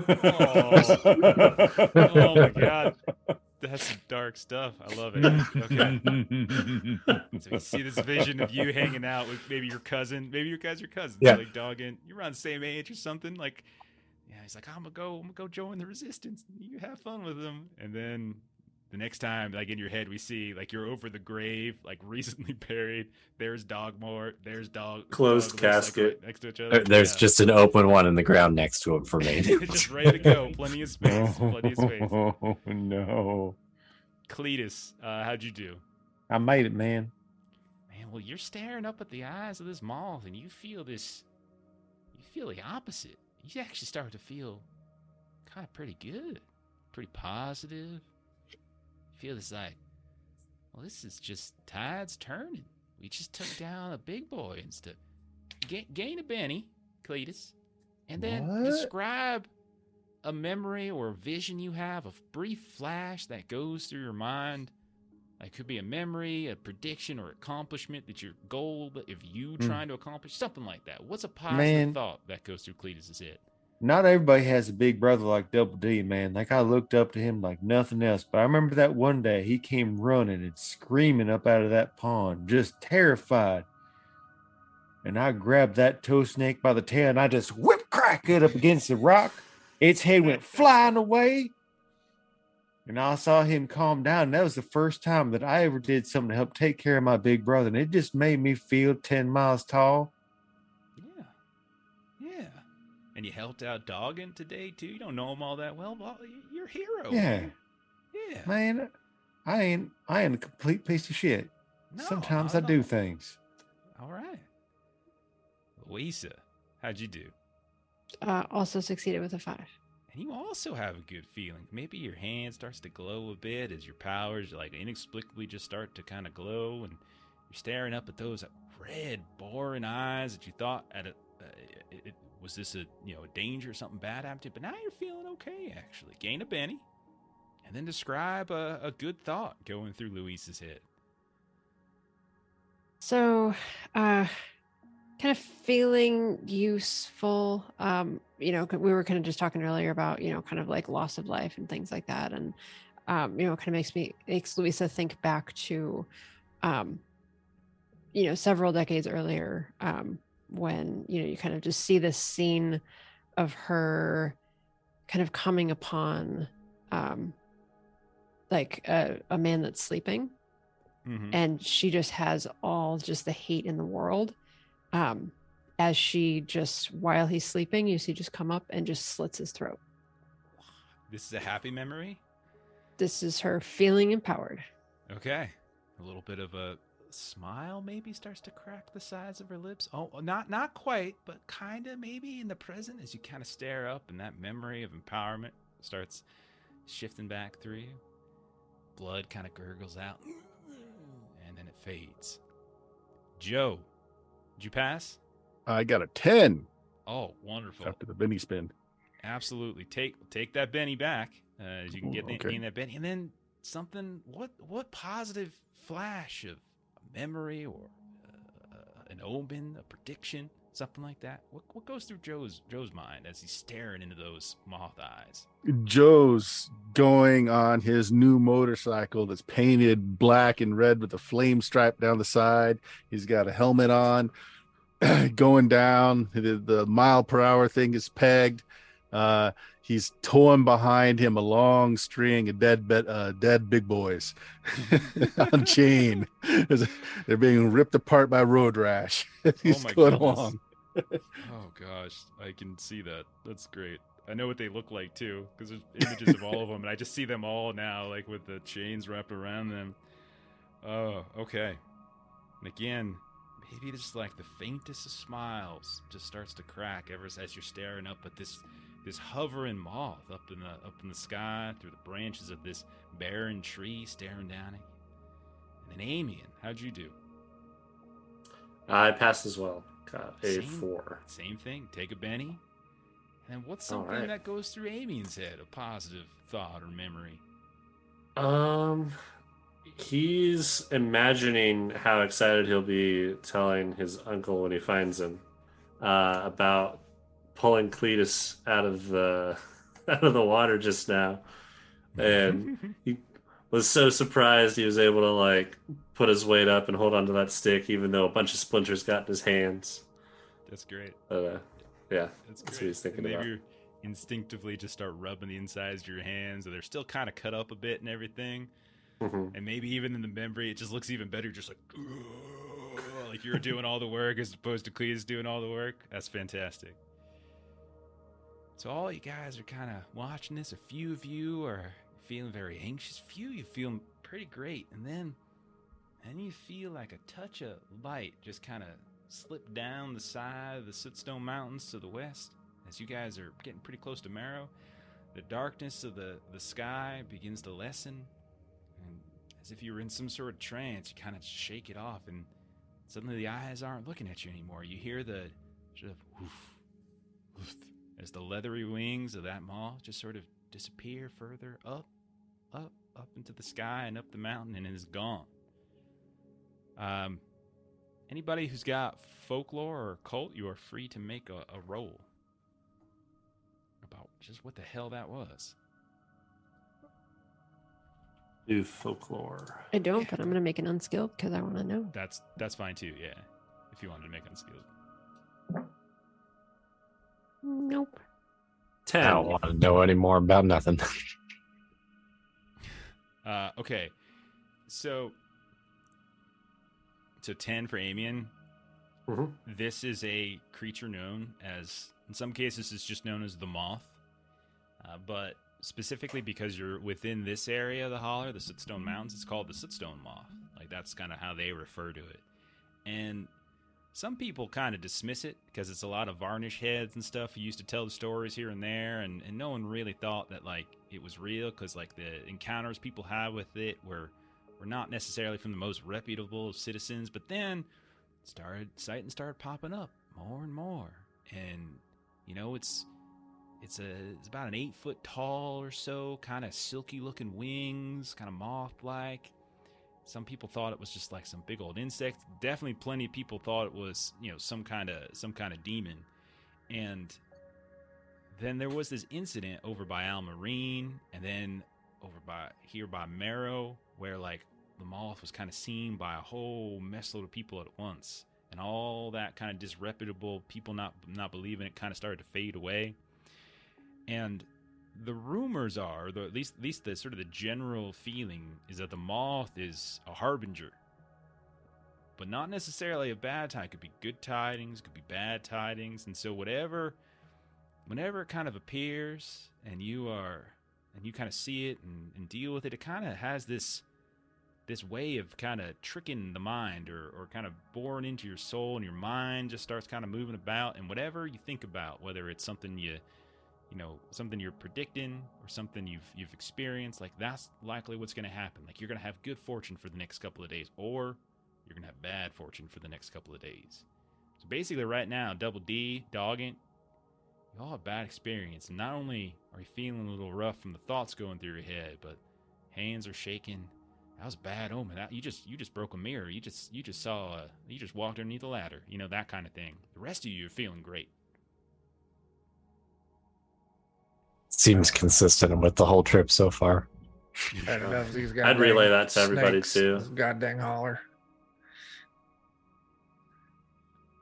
I'm feeling okay, but I certainly hope that what I saw does not come true. And so you see Luisa just sort of go off, and now she's sort of like feeling very ambivalent about the fact that she was feeling better, and Okay. the faithful side of her is conflicted with that. Okay. So, you all shake it off, one way or the other. Some of you have a giddy up in your step. Some of you might be sluggish and a little, even more jumpy now than before. But about 2 more hours pass, and eventually, y'all make it to Marrow. Mine in town, Galloway Mine number 3. When you get there, you know that you are at the southwestern foot of a mountain. It's called the Briar Bear Mountain. And that's kind of where this small little town has been set up outside of it. And when you're kind of weaving through the small town where you see just like those ramshackle homes like you saw in Gilmer, same sort of deal, you don't really see a whole lot of people there. And maybe you ask around or something like that, like, where is everybody? Where is everybody? And they start pointing you over towards the mine, to the entrance to it. And when you head on over there, you see that there's like makeshift tents and set up as there's like this vigil that's happening. And you see all these different families that are kind of holding vigil right in front of the mine entrance. You know, you got some basic details from LMA and from other folks. But there's some sort of explosion 2 days ago at this point. The Galloways who run this mine, and this is their town, they've completely abdicated any kind of responsibility for the mine or for the miners. And so you're seeing all these grief-stricken families. They got this, like, it's early morning. They got all these different things set up. Some of the faithful folk around here. You got people, you know, trying to read or at least kind of recite some stuff from the good book. You got others that are, you can tell, are trying to just make some food here and there and kind of get the youngins sort of, you know, kind of collared up a bit and sitting down and you know, and paying attention. You hear the sounds of, like, mournful music being sung, like fiddles and banjos and things. You hear a very familiar voice, Amian, as that kind of low bass voice of the bullfrog man. You can see he's sort of singing around, and he's kind of there, kind of singing with a couple groups, singing this sort of sweet, sad, mournful song. And there's others that are kind of around playing cards, look like they're just sort of people who are on a different shift. Like, they definitely have the look of miners, but they probably weren't on shift when the collapse happened or when the explosion happened. They're just sort of playing cards and trying to keep themselves busy. What would you all like to do? Luisa's going to go right over to the other folks that are offering up their prayers and join in with them, Sure. make some acquaintances. Yeah. You head on over and you can see there's, you're pretty sure it's probably a granny woman, older woman that's kind of going through some sort of basic charms and protections. And then there's others that look like people more of the faith. You can tell looks to be probably some sort of preacher, not in any particular getup. But he's got the kind of this red brown scraggly beard. People keep calling him they call him a preacher. They don't really give a name. Just like, thank you, preacher, thank you, preacher, over and over again, and kind of goes around to different groups and kind of bows his head, kind of says a nice little prayer here and there. But you introduce yourself, and he's like, well, I'd be happy to have another member of the faith to come bring some solace and some peace to these people in these hard times. They are holding on to a very small glimmer of hope, but, well, Galloways ain't coming, but maybe God can come down and offer a hand. At least that's what I've been telling them. Well, I, am certainly willing to throw my voice up to the heavens and see what it can do, but I shall gesture back to the group and say I also bought some strong folk as well to see what we can do in making some physical progress on this here problem. He looks over towards, like, Cletus and Double D and Doggett and all that, and he says, well, madam, that is a kind thought, but it is, if it was just muscle get these folks out, well, there's plenty of miners left that weren't in the explosion that would be at it right now. It's not about just lifting up the rock. We have not the equipment, is the problem. Different seams collapsed in on one another, and it ain't a matter of just picking up a couple rocks here and there. We need some drills and such. And the Galloways they got the equipment. I think the rumor has it they do anyway, but they just ain't gonna lend it over to us. Joe will walk up, just kind of butt in and say, you got a scrapyard? You got some scrap? There is a scrapyard nearby somewhere, but it's one of them Umberkirk ones. They got it under good lock and key. I mean, he kind of looks around and just kind of waiting to make sure there's, like, no one really looking. Kind of leans over. It's like, if you want to know, if you want to try to access said requisition yard, well, I suggest you might go looking for old Justin Taylor and the Mighty Fists. he might have a bit more to say about it, if you understand my meaning. I don't understand you, sir, but I know a name that you just gave me that I can go and find. And he goes over to Luisa, like, they know more about where to find it and the security and all that kind of stuff. They might be able to give you some tips on how to. I know they've been working on something, is what I'm saying. Understood. We actually Keep have that a quiet. Like, we have a bone to pick with Umberker, so I don't think any of us would have any get mind in line. taken from them. A couple dozen families here who are well ahead of you. But be careful what you say. There's people We'll up in this crowd. They ain't who they say they are, and they looking for folks like y'all. Joe's complaining. Why don't folks just say what they mean? Say, I mean, we gonna go stealing. We're gonna go stealing. Man, we're gonna go get ourselves a 5-finger discount. Nice. Cletus, All right. as you're moving through the crowd, you are a big fella. You suddenly hear a voice come out. Is that Cletus? All right, Cletus? And the voice sounds Yeah. vaguely familiar. And you see this woman, she's carrying an infant in one hand. Oh, She's got, no! like, what looks like... oh, God, I didn't realize what that would sound like. She's got an infant in one hand. It looks like she's got some sort of basket in the other. You don't remember me? Yeah, it's me. It's Hetty Marlowe. Yeah. Hetty? You know my friend. You know my husband, Davy. Yeah. Remember Yeah. Davey? You guys did some. Well, he says y'all beat up a couple folks out in front of a school once, but that can't be right. That doesn't sound like Davy. He's a sweetheart. I mean, in fairness, they did say banana. Oh, and then the baby starts going wild, like, wah, wah. No, don't. Careful. Careful what you say around her. She gets up, like, the baby just starts crying like crazy. Everyone's kind of looking over, like, oh, God. You had to say it, didn't you? That's why he calls her that. I was always wondering where that nickname came from, but every time I ask, why does he call her Bananas? Why she gets all up and crazy, but he never tell me. And now he might never tell me because he's stuck down in the mud. Well, no, that ain't gonna happen. No, I mean, No, he really is. He was down there. He might be dead already. no, wait.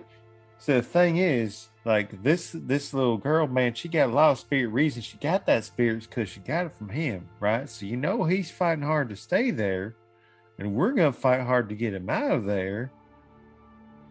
And then I'm gonna say BANA whatever after we're all done with it, because I want to see that little baby do the shakety shakes again. That was just delightful. She was crying, and then you start to try to spell it, and it's all wrong, and then it's like, shit, what? What? But bananas? Anyway, did you? Bananas. And she just says, listen, it's just... What about them nanners? He's all I got. The Galloways are already coming around, getting ready to give eviction notices. We know it. We know what's coming. If we ain't producing, we ain't living on their property and such. I mean, he wasn't even supposed to be on the shift. He was just being friendly and trading out with a sick one of his friends. And oh man, goodness. Yeah. No, we got this, man. He's fine. I feel it. I just can hear. Because fortunately, I got much brain meat to get in the way of feelings, right? So I got strong feelings and tiny brain meat. When Davey told me about you, I said, no, you making him up. And no, I think he's actually being pretty accurate with his description of you all the day. He's real friendly like that. He's honest. Well, yeah, he is. He was. I hope he is. He don't is. know. I got a sickening feeling, Cletus. I got a sickening feeling something horrible happened to him. Well, you know what? You need to just focus on something else besides that sickening feeling, and I know just the way to do it. Bananas. Liquor. It's like a gremlin that's going on. That's a good girl. That's a good girl. Oh, bananas! Why are you doing this? Liquor for both of them. So yeah, you get the sense. So you get the story, a little bit of the story from her that basically they're not being particularly, the Galloways they're not helping, and it's not an issue. So between like talking to Father Seamus there, that was his name by the way, I couldn't find his name, Father Seamus, and talking to Hetty here, like it's been 2 days. There's several dozen people, at least somewhere between 3 and 5 dozen people that might have been on shift at the time, and there's I don't know exactly how many people might have survived it, but some sort of explosion happened on one of the deep seams, and things just started kind of collapsing upon each other. And they're using hand tools and things like that, but hand tools aren't getting it done, and they need more. They need something else to help them get inside. And everyone that they've sent over to the Galloways to try to get that's just been sent back with no help whatsoever. Okay, so I kind of heard something that Luisa and Joe and Cletus are doing. What are the rest of you all doing while this is happening? So that's Double D, Dog, and Amy. And you guys doing anything in this crowd? I don't want to head over to Bullfrog, talk to him. Okay. So you meet over. So you head on over, and he kind of looks up. Well, hey, look at here. I thought I recognized your voice. Yeah, I figure I heard the news. Figure at least I can do is come up here. I was down back in Terrapins, not a day or two since the festival, and I figure least I can do is come on up and try to see if I can lend these poor folks some ease. And if a couple ballads or such help them. What's that? So, have you heard any talk of anything weird going on before the explosion? Does anyone suspect foul play or anything? It's kind of weird that they're okay losing so many of their workforce. Well, I haven't heard anything in terms of funny business or something, and nothing like that. But I know that they're not the most. Galloways have always kind of looked at the workforce as replenishable. For every dozen or more workers that go down, there's 3 times as many that are around here looking to take a place. There's always somebody looking for money. I mean, everyone's got so little. So you take what they get. I mean, they call it script, but they really should be calling it scraps because that's all they give us. Okay. Hey, I think we're leans close. He kind of leans close really quick. Hey, be careful of that one over there. Don't look too carefully. Be casual now. See that fella over there? And he kind of is nodding with his head, kind of cracking his neck a little bit, trying to make it look all sort of simple like. And you the one with the hat or the one with the glasses? No, it's the one with the hat. Yeah, that fella right there. And he's got this hat. It's kind of askance. It looks like it's supposed to be some kind of bowler hat, but it's completely all tarnished up a bit, and it's kind of askance. And he's got kind of a long face with sort of a crooked nose and have a pale-looking face to him. And you see him kind of moving around these different groups and kind of talking to folk, and he's kind of doing the whole oh, I'm so very sorry. You can tell he's doing what he's supposed to be doing. He's yeah, that's a snake in the grass right there. They told me about him. That's Abner Stokes. You be careful. He ain't a friend of these people, and he ain't a friend of you. He's gonna put that face on with you, but he ain't a friend. He's working for them Galloways. He's looking for rabble-rousers. Well, I know your group. You all rabble-rousing something fierce, so just you be careful. Anything you say to him, anything he learns from y'all, that's going back to the company. That's going back to maybe some Kramer Holtz. I know they're in the area, too. So be careful around him is what I'm saying. Noted. I'll tell everyone. All right. Good boy. You better come down Terrapin now. Oh, yeah. As soon as we're free some amount of time. As soon as you're free? Well, that's a long wait for a train don't come. Yeah. All right. Okay. I got to get back to it now. And you should do it too, man. You got a good voice on it. You can serenade some of these folks here. Or at the very least, just make them some food, man. Just listen to them. Let them tell stories about their loved ones, man. Whatever they need, you know? I'm sure I'll find some way to help. All right. That a boy. That a good Nods boy. and All right. thanks and runs off. Sure. What about All right. dog enter double As D? quickly try That's to good. find every person and Yeah, relay like, that. I imagine at some point dispersing will happen, and you guys will, or not dispersing, like you guys will come back together and disperse your information, disseminate, I should say. Gonna try and raise everybody's spirit with some spirits. Okay. Okay. All right. So you start kind of passing around to some folks here and there, and this you can tell this really kind of tired and sad-looking fella, probably in his late 30s, early 40s or so, looks like he's been mining for weeks and hasn't cleaned himself off once, as he is just covered in it, layered in soot, and he kind of looks at you and he reaches out a hand. It's kind of shaking, and you can see like the fingers are kind of all ripped up and bleeding. The cuticles are pulled back and stuff. Like he's been digging with his hands. And he says, "I know y'all are. Thank you kindly. I am a bit thirsty. We've been trying to get down through Scene 1, but these hands, these picks, man, they ain't doing nothing. My brother's down there, Charlie. He's down.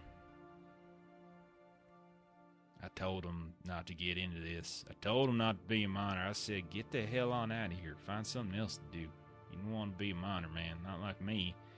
Our pappy, he died when we were young, and so I had kind of, care for the family, be the role and stuff like that. And dumb old Charlie got in his head. He's got to do what his older brother does, and despite what I say to him, and well, now he's caught down in the mine after an explosion, and I don't got no brother no more. No, not just yet. Well, how are we gonna get down there, man? I've been trying for 2 days, man. I dug a hole. Can't even bury a freaking dog in there, man. Come on. We need more, man. Single tear. Can't even bury a dog in it. Tough words. No damn Galloway's they just don't care, man. They're just gonna tear this. They're just gonna tear this place down when they're done. When everything washes over, they're gonna start up another one and cut down another freaking mountain and dig it on out and find other people to go do their dying for them, doing all the hard stuff, because it ain't dying from the explosion. They're dying shortly thereafter because they're coughing up sludge and stuff from their lungs, and they're dying 30 years younger than everyone else does. There ain't no retirement plan for a miner. Can't imagine so. Anyway, thank you for the drink, though, mister. I don't mean to lay it on you so thick. It's just... Well, I'm tired. we're cooking something up, we hope. Maybe help you out. You are? Well, what we need to get ourselves some of that there equipment. Is what we need. And he kind of says it really loud. We need to get ourselves some of that equipment is what we need. You see a few folks in the crowd kind of look over, including the one that Amian had Bastion pointed out to him, and then others kind of echo it here and there, yeah, we do. And suddenly this chant kind of starts coming up, save our people. We're gonna start a riot. So he takes his drink, thanks you, he kind of hands the jar back after he just downs the whole thing. Here you go. There's plenty of other folks here that probably use a drink or two as well. I got something to go around. Appreciate that. Thank you, sir. Thank you for coming on up. We appreciate the support. Absolutely. Charlie would appreciate it. That's for sure. Maybe you'll get to share a drink with him yet. Yeah. By the way, I'm Buck. Buck Skimmer, man. It's not Doggone it. pleasure to me. Doggin? Hmm. All right, then, if you say so. Doggin, thank you very much. You make a fine brew.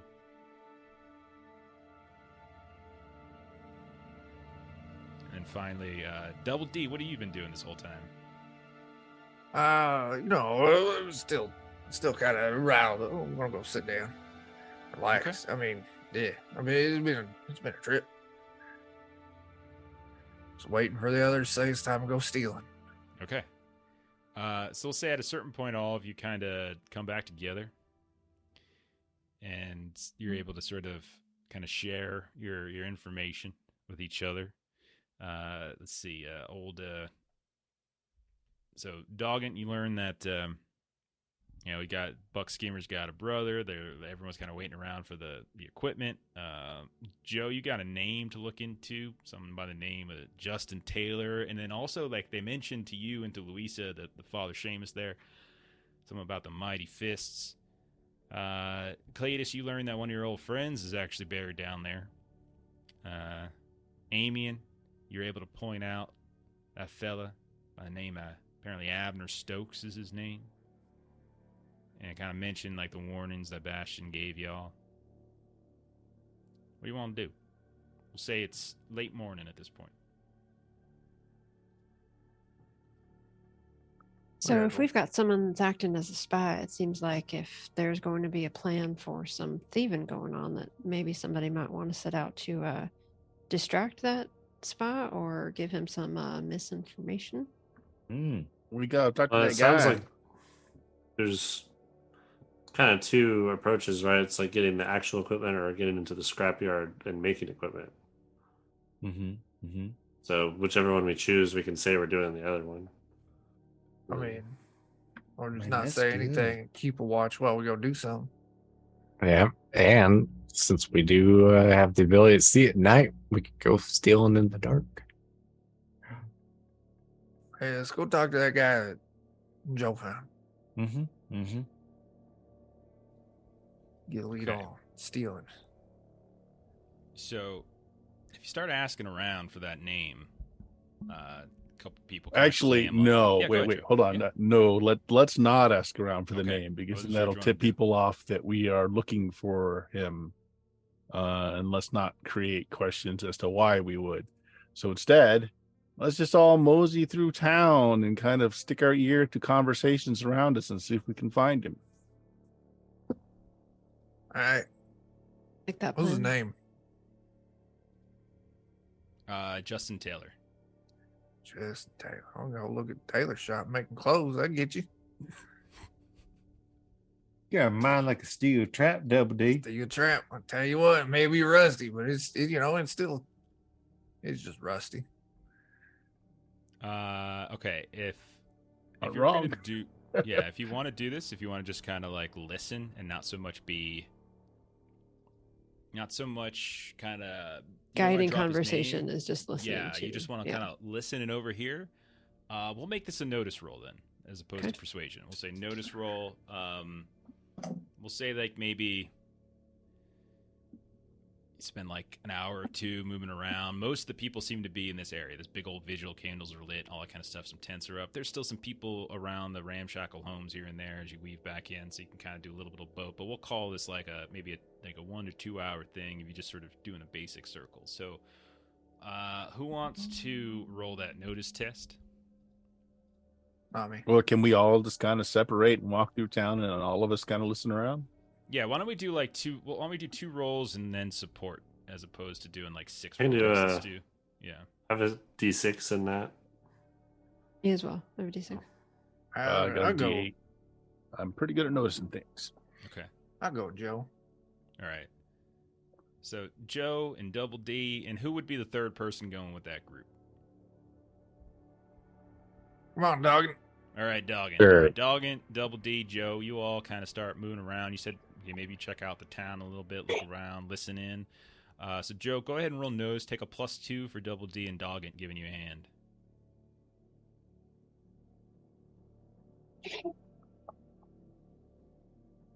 Nine. Nice. Okay. So moving around, that's a raise too. Moving around, listening in, you hear you overhear, and sometimes if you get a little too close, people clam up and stop talking about it. But you hear about a group. You hear about Justin Taylor. You hear that name kind of pop up, like people saying, like, "What is he cooking up? Something? He's got to be cooking up something, right? He's got to be doing something." And you hear about this group called the Mighty Fists, and apparently Taylor is trying to form a miners' union, which is very much not approved of by the Galloways or any other big boy for that matter.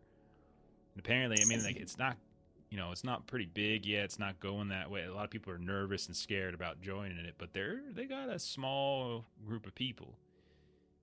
You also hear with your raise that apparently there's a woman that's over by, kind of over by the vigil somewhere, by the name of Starla Sims, who is apparently in a very close romantic relationship with Justin Taylor. And if anyone's going to know where the safe house of the Mighty Fists might be, it would be Starla.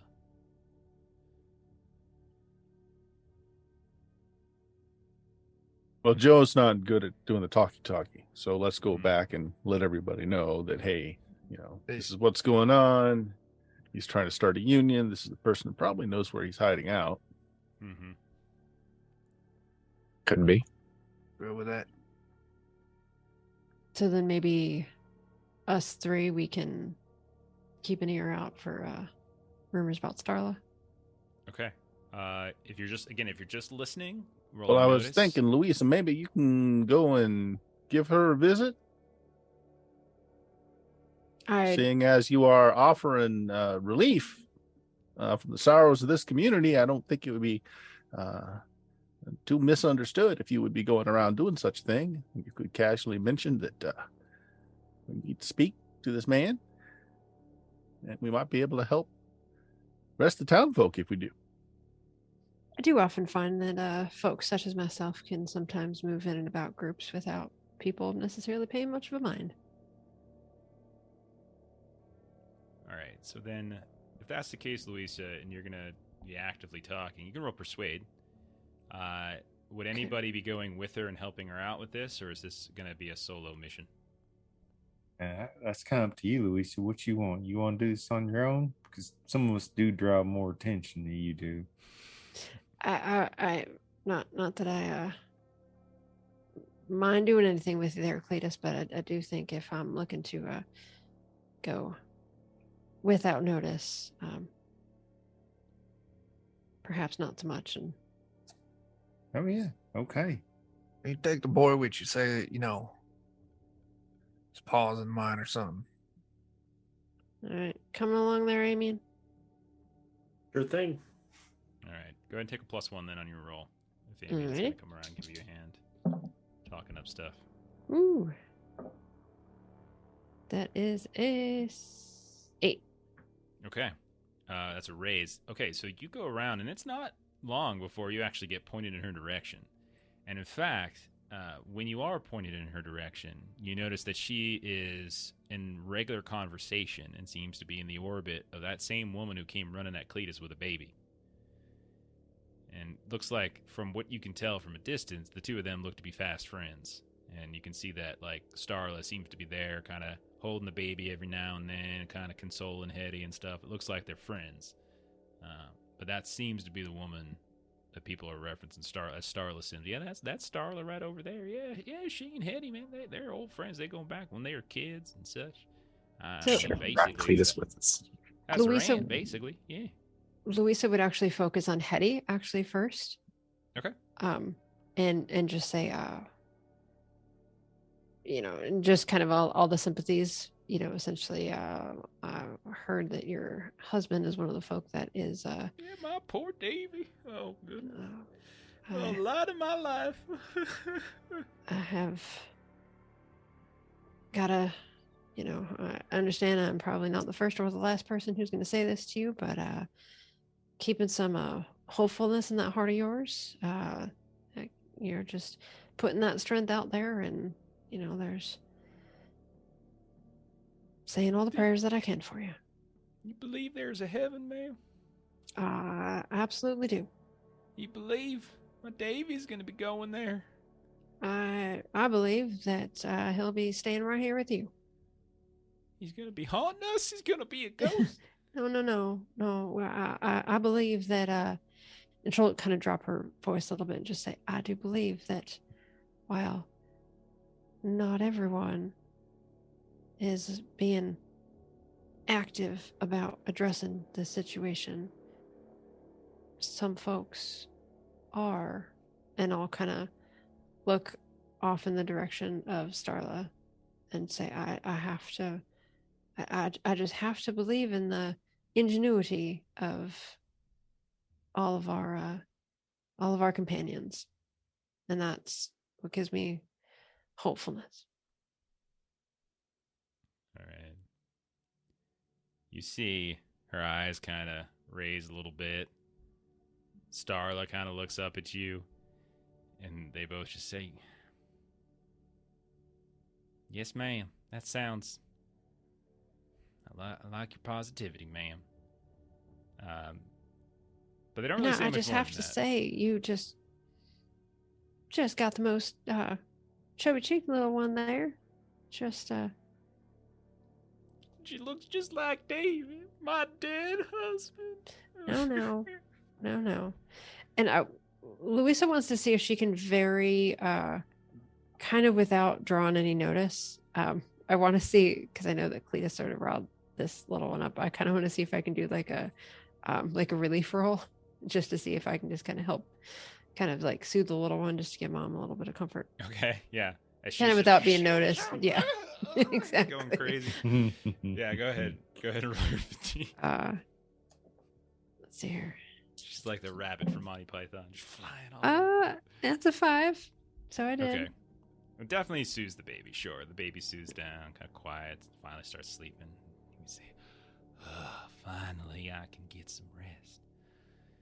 Hetty kind of plops down, and Starla says, thank you, very nice of you. And they kind of offer you something to drink. Like, don't really have much. Looks like they got some sort of really basic, kind of like they've been boiling water and stuff, so they try to make some kind of basic tea or something like that, hand over to you, nothing fancy. I think I'm good, but Amian, do you want something? Nope.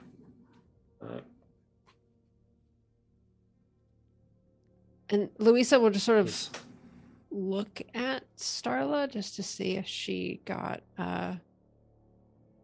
where we You're not getting the sense that she's picking up on subtleties. You're gonna have to probably commit to being more aggressive or straightforward with what you want out of her. Can I do a nose test just to make sure that one guy's not around? Yeah, go right ahead. Actually, I just rolled. For him. Go ahead. Good call. All right. So this is going to be contested. And I'm gonna Benny that. Okay. Yeah, we're almost at the end, so use them. 6. 6. Okay.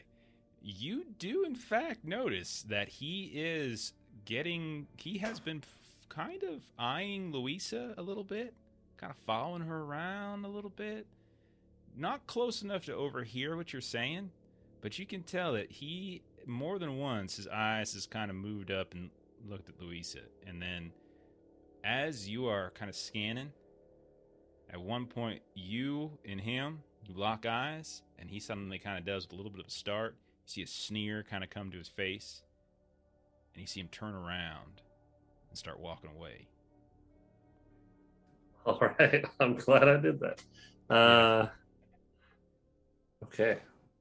I'm going to mention that to Luisa and say, like, hey, I think we've got a tail, but it looks like he left us. So we have a bit to talk. So glad that you were keeping an eye out on that. I was just about to go flapping my gums and could have just ruined all of it. And so she'll kind of look over to Starla and just kind of say, perhaps I need to be a little more direct, ma'am. I came over to introduce myself. My name is Luisa. I'm here with some folks. We are not from the area. We are looking to assist in any way that we possibly can. Oh, you've done plenty. You've helped out the baby. giving people some prayer and gotten them that sense of peace right now, and you've really made it so that Hetty doesn't keep referring to her dead husband. You're giving her some hope. Oh, you've been a great help. You've been an absolutely great help. Yes, and I understand that you're Again, you're gonna have to be more direct with her. She does not seem to be picking up at all on any of the subtleties. That's where I was headed. I understand that your partner might be one who is organizing something, and we would like to. We're here to really help.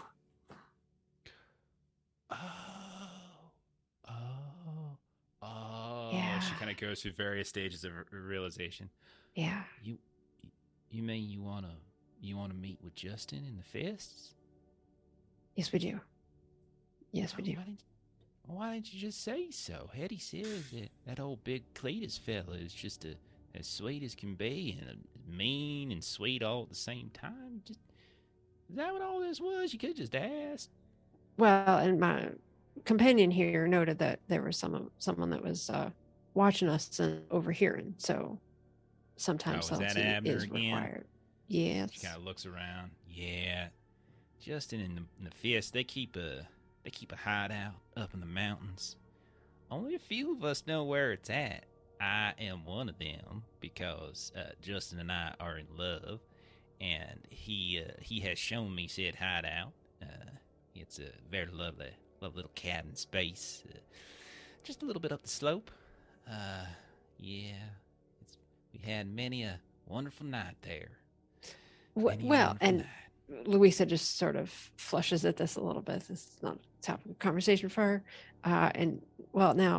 Ma'am, would you say this would be something that you would want to be noted as leaving and taking us up there, or would you be able to give us some directions to get there ourselves? I don't think it's a good idea for me to leave old Hetty here with B.A. Yeah, sure. Wait, I had a second ago. It's fine. Sleeping. Let's let sleeping babies lie. Yes, we shall. But I can tell you how to get there. Thank you, ma'am. Yeah. And you just let Justin know I sent you.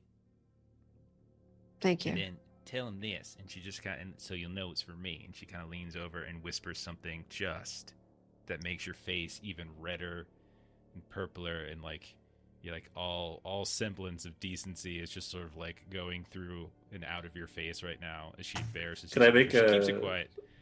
Yeah, go ahead. Can I make a notice test to hear? Absolutely, yeah. Roll a notice test for sure. Oh my god, I said Justin and Justin appears. Oh my god, Jehovah. I got a 4. Okay, it's definitely it seems to be an invitation to a very graphic form of lovemaking between both Justin and Starla. I doubt Amian even knows what he's hearing. Probably not. He's probably like, why is Luisa's face so red?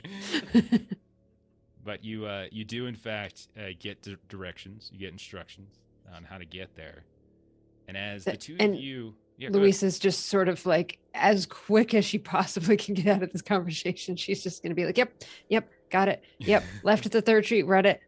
Yep, got it. Thank you. And she's like backing up. And then as Luisa and Amian return to the group, Amian, you're looking around, and you don't see any signs of that Abner Stokes fella. And actually, at first you thought, that might be a good thing. We can speak freely. But then you're like, well, actually, wait a second. You're starting to feel a little nervous. Like, where did he go? Who is he talking to? And just what exactly did he hear? As he's no longer around. But you come back to the group. You all have directions on how to find a safe house for the Mighty Fist and this Justin Taylor fella. Clock is ticking on these miners, but we will pick up on that and see if we can rescue some of them next time around, as we'll end it right there for the evening. Okay. Jehovah Justin, you have to donate, let's say 1,000 bits, and I will explain in graphic detail what I said. Like really graphic, like we're gonna get kicked off Twitch kind of detail. Jeremy's like, go on. Go on. All right, why don't we go ahead and do our close plugs then, and we can get the hell out of here. So Chuck, tell us about Defenders. That's me. Defenders of Kobold, twitch.tv/Defenders of Kobold. Wednesday, we're going to be doing some Thunder Rift. Thursday, we're going to be doing our Tales from the Flood campaign. Friday, Dungeon Crawl Classics. And then Saturday during the day, 1 p.m. over on Grim and Perilous Plays. I'll be running some Fallout 2D20 for Jeff and Melissa and Dan, and also Adam from GMP will be there. Yeah, Right. That's what we got. Cool. Let's see. Jeremy, tell us about his Patreon. Yeah, earn me some Patreon. You get comics, maps, tokens, all sorts of fun stuff. Check it out. Perfect. Bert, Steam, Steal, and Murder. Yeah, tomorrow night, we are playing Dicey Tales, the second edition, in support of my friend Jeff, the author of the game. He's going to set that up on a Kickstarter this month. And we are playing a story arc to support that.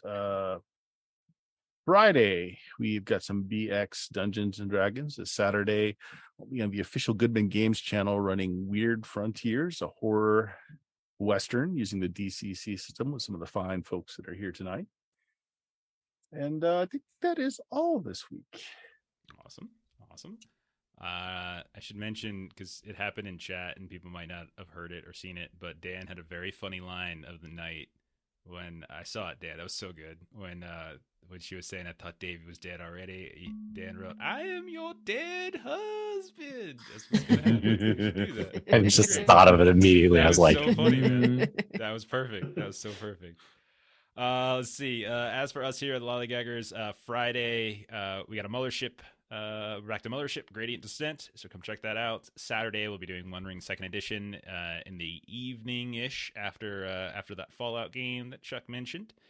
And then next Monday, we'll be back to Deadlands as we continue to alternate between our Savage Worlds games. So Deadlands Blood Drive. You can catch some of the folks on the screen right now in that game.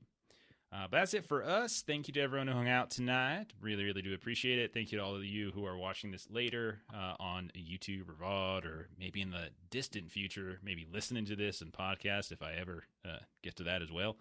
But yeah, that's it. We're going to go ahead and raid somebody. It looks like Diesel Shot is still up. So follow the raid and have a good rest of your day and have a good week. Bye-bye.